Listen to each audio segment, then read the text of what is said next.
hablar de lo que es shock en pediatría. Nosotros sabemos cuántos tipos de shock tenemos. 4 tipos de shock tenemos. Vamos a ir. Lo importante del shock es que nosotros tengamos que distinguir y hacer nuestros diagnósticos dependiendo del tipo de shock, porque también el manejo va a depender de eso. Entonces tenemos que saber identificar cuál es el shock que está haciendo el paciente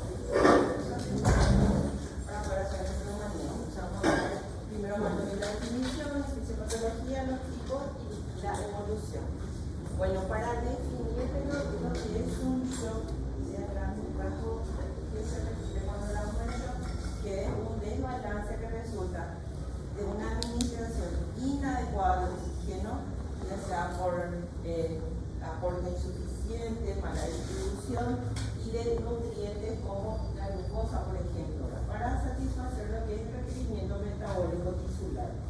Es un estado fisiopatológico dinámico e inestable y está caracterizado por una perfusión tisular inadecuada. Entonces, lo que nosotros vamos a ver en estos pacientes es que hay una perfusión tisular inadecuada.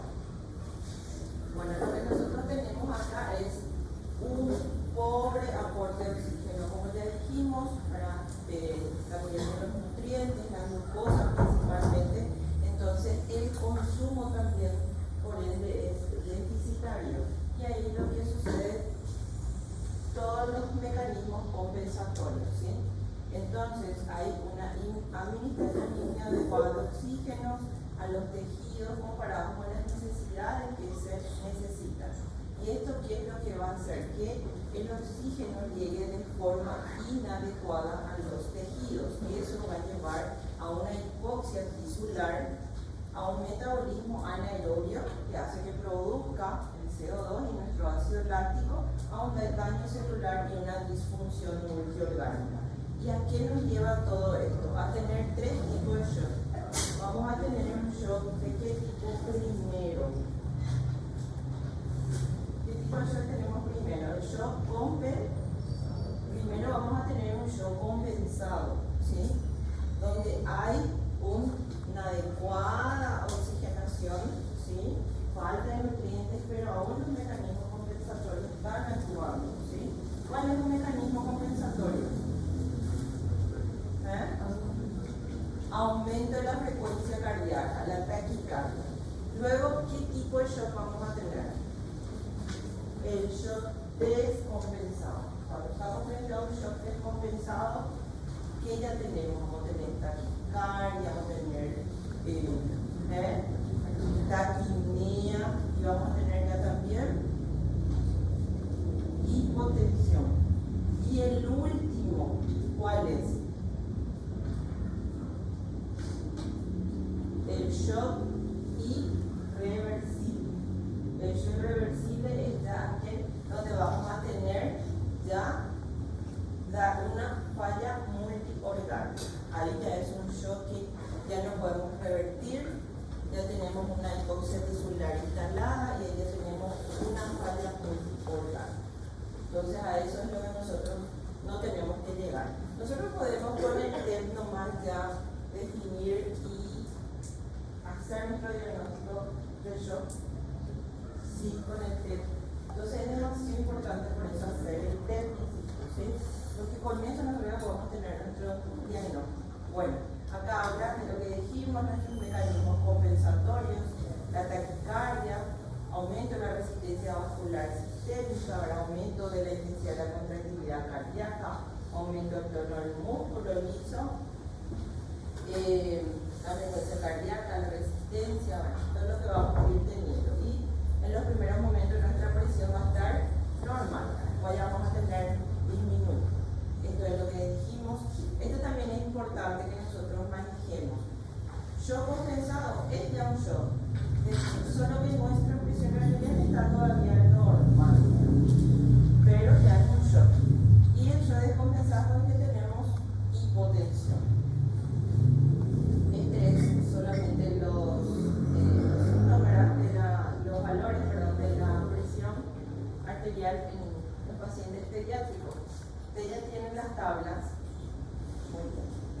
Bueno, ¿qué es lo primero entonces que nosotros tenemos que hacer frente al paciente ante la sospecha de un shock y primero tenemos que hacer nuestro triángulo de evaluación pediátrica, ¿sí? Tenemos que hacer nuestro test.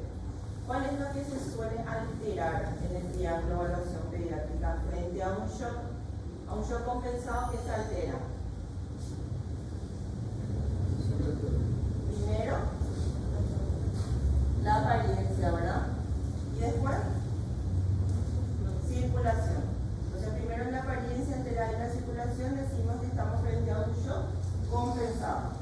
Y si se altera la apariencia, la circulación y el trabajo respiratorio, un shock descompensado y un probable paro cardiorrespiratorio, ¿verdad? Bueno, entonces, según nuestro test, nosotros vamos a clasificarle en estable o inestable. Luego tenemos que hacer nuestra evaluación primaria, ¿verdad? Que vamos a tener que hacer A, B, C, D, E, ¿verdad? Sample, no se olviden. Tenemos que estimar la gravedad del paciente, determinar la prontitud y el lugar adecuado para el tratamiento. Acá sabemos que no necesitamos exámenes y buscar los signos tempranos de shock y otras condiciones graves. Bueno, si estamos frente a un paciente inestable, nosotros vamos a tener los pulsos centrales débiles o normales, los pulsos periféricos débiles o ausentes, el llenado capilar que suele estar mayor a 2, una cianosis, una piel pálida, sudorosa, alteración del estado de conciencia. ¿Cómo suele estar un paciente con shock? ¿Cómo suele estar? Va a estar llorando, va a estar hipoactivo, va a estar letárgico, va a estar poco reactivo, ¿sí? Este pacientito que ustedes ven acá, ¿cómo le ven? ¿Qué tiene? Al mirarle la piel moteada, reticulada, ¿sí? Bueno, va a estar en oliguria, anuria y vamos a tener una acidosis metabólica. O sea, estos son a grandes rasgos los signos que ustedes van a encontrar en un paciente con shock. Y ahí tienen que pensar que puede ser un shock, ¿sí?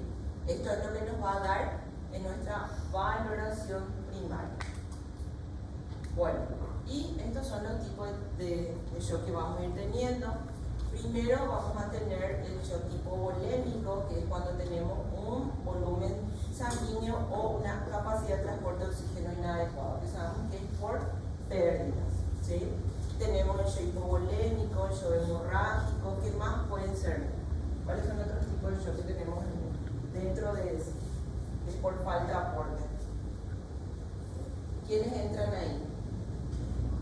Los pacientes quemados, después.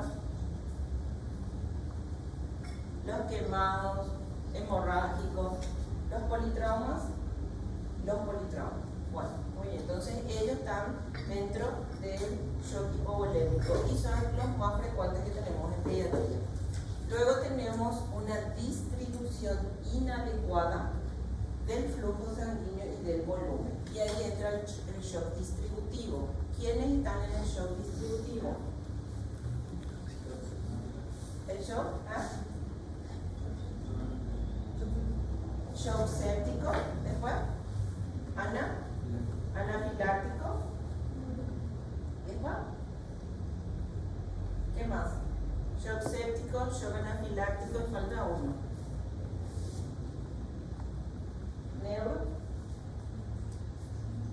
Shock neurogénico, ¿sí? Son tres. Entonces el shock séptico, el shock anafiláctico y el shock neurogénico entran en lo que es shock distributivo. Luego tenemos una mala contractilidad cardíaca, que es el shock cardiogénico, que vamos a ver cuáles son, generalmente las cardiopatías congénitas que tenemos. Luego tenemos lo que es el flujo sanguíneo obstruido, un shock obstruido que vemos en el TEP, ¿verdad? Taponamiento cardíaco y aumento de la banda tisular, el shock séptico, que entra también en lo que es el shock distributivo. Bueno, las etiologías dijimos: el hipovolémico, que es la pérdida de líquidos electrolitos, hemorragias, ingesta de líquidos inadecuados, más frecuentes en pediatría, las gastroenteritis, el shock distributivo, sepsis, anafilaxia, el shock cardiogénico, las cardiopatías congénitas, miocarditis, isquemia. El séptico es frecuente en pediatría, es muy frecuente también en pediatría y en los lactantes con más razón. ¿Por qué vemos los lactantes con más razón? ¿Qué tienen los lactantes menores? Ellos tienen mayor riesgo a presentar bacteremias, ¿verdad? Entonces en ello es, si es que no se hace un buen control, un buen manejo de la infección, ellos tienden a tener, presentar de formas graves bacteremias y sepsis. Luego tenemos las cardiopatías congénitas y las miocarditis. ¿En qué vemos como complicación en pediatría? Virales, ¿sí? Vemos en el dengue, COVID, ¿sí? Y shock obstructivo en un politrauma, por ejemplo, un taponamiento cardíaco, neumotórax tensión, UTE masivo. En los politraumas son esenciales. Bueno, acá ya les dice que el shock hipovolêmico es más frecuente en pediatría. Elevada mortalidad en los lactantes menores, las son las causas, la gastroenteritis la más frecuente, vómitos, las fístulas un poco más raro, hemorragia sí, los politraumas y los pacientes gran quemados. Y otra cosa, la cetoacidosis diabética, los pacientes con debut de cetoacidosis diabética. Justo ahora antes de venir llegó una paciente, quemadura, cara, cuello, tórax, hasta la parte de la pelvis. Una paciente ya adolescente. Bueno, evaluación entonces de lo que es el shock hipovolémico. Siempre en nuestra valoración primaria tenemos que ver la permeabilidad de la vía aérea, el estado de conciencia, evaluar. Podemos tener taquipnea, pero sin esfuerzo respiratorio. Podemos tener una taquicardia. La presión sistólica puede estar normal o podemos tener hipotensión, los pulsos periféricos van a estar débiles, un llenado capilar que ya va a estar aumentado, la piel puede estar sudorosa, puede estar reticulada o marmórea y puede estar pálida. Vamos a tener oliguria. A lo que es déficit neurológico, lo que vamos a tener es cambio en el nivel de conciencia. Y a la exposición lo que vamos a encontrar es una piel o extremidades generalmente frías o moteadas. Luego tenemos lo que es el shock distributivo, ¿sí? Lo que es el shock distributivo, tenemos una distribución incorrecta de lo que es el volumen sanguíneo con una perfusión inadecuada a esos órganos y tejidos, ¿sí? ¿En qué también solemos ver este tipo de shock? Que es frecuente también en pediatría cuando estamos en epidemia. Por un mosquito, que ha dicho el rollo. Dengue, ¿verdad? No sé si escuché bien, pero dengue dijeron, alguien dijo en el dengue, ¿sí? El dengue también presenta esta forma. Bueno, tenemos una baja resistencia vascular sistémica, aumento de la permeabilidad, ¿verdad? Tenemos shock anafiláctico. Recuerden siempre una reacción alérgica, ya sea una urticaria, puede presentar un edema importante, entonces siempre es una emergencia. Ustedes cuando están o ven un paciente con una urticaria, abones, nunca tienen que dejar de esperar en la urgencia. ¿Por qué? Porque puede presentar un shock anafiláctico, ¿sí? Ustedes saben que los pacientes que tienden a ser alérgicos o aumentada, difícil de saber, no siempre ellos tienen un diagnóstico, entonces no podemos saber cómo puede reaccionar ese paciente. También sabemos que no depende de la cantidad del alergeno, ese paciente puede desarrollar igual de una forma grave, ¿sí? Entonces un paciente con una reacción alérgica es un paciente que no puede aguardar y tiene que ser atendido inmediatamente, ¿sí? Porque puede presentar lo que es un shock anafiláctico. El shock neurogénico también generalmente vemos en los politraumas. En los politraumas solemos ver shock neurogénico cuando tenemos una pérdida generalizada de lo que es el tono vascular. En estos no se realizan los mecanismos compensatorios simpáticos. ¿Cómo nosotros hacemos nuestro diagnóstico de shock séptico? ¿Qué es la sepsis? Sepsis de hierro la traba. SIR con infección. ¿Y qué es SIRS?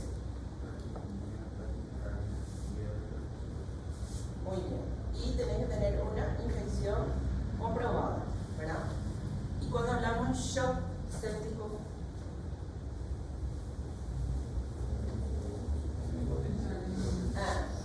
es aquel paciente que no responde a la reanimación hídrica. Si un paciente con sepsis, ¿verdad? Y no responde a la reanimación hídrica. Y hay otra cosa que tiene que estar presente. ¿Cuál es? No, ¿qué dijiste? Lactato, muy bien. ¿Cuánto tiene que estar aumentado tu lactato? Mayoratos. ¿Qué les habla de eso? Que es una hipoxia tisular, mecanismo anaerobio, si es una hipoxia tisular. Entonces eso, nosotros ya tenemos ya nuestro diagnóstico de un shock séptico, ¿sí? Bueno, ¿cómo vamos a manejar entonces un shock distributivo? Un shock distributivo, siempre nuestra permeabilidad a la vía aérea, ¿sí? Ver cómo está el estado de conciencia. Generalmente estos pacientes son pacientes graves, cuando es un shock distributivo son pacientes graves, probablemente vamos a tener que, va a tener una vía aérea sostenida, probablemente una intubación, taquipnea sin esfuerzo respiratorio, a menos que el foco sea respiratorio. ¿Por qué dice taquipnea sin esfuerzo respiratorio? Nadie me preguntó.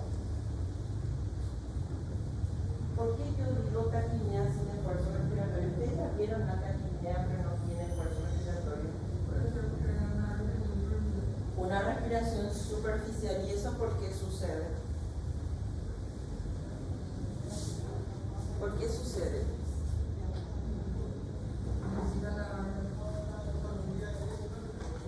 ¿Frente a qué estamos así?